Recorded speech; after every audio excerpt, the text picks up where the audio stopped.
Hello বন্ধুরা, কেমন আছেন? সবাইকে আমার নমস্কার জানাই। আমি একটু বাজারে গেছিলাম, তারপরে একটু মন্দিরে গেলাম। কালী মন্দিরে বসে আছি, আমার হাজবেন্ডের জন্য অপেক্ষা করতেছে। উনি বলতেছে যে আমি আসতেছি একটু পরে, তুমি মন্দিরের পাশে বসে থাকো। আমি অনেকক্ষণ ধরে বসে আসছি, ও তো আর আসতেছে না।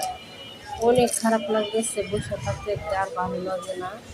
মানে অপেক্ষার জিনিসটা যে এত খারাপ, যে অপেক্ষা করে আসলে সে বুঝে সময় যাইতেই চায় না।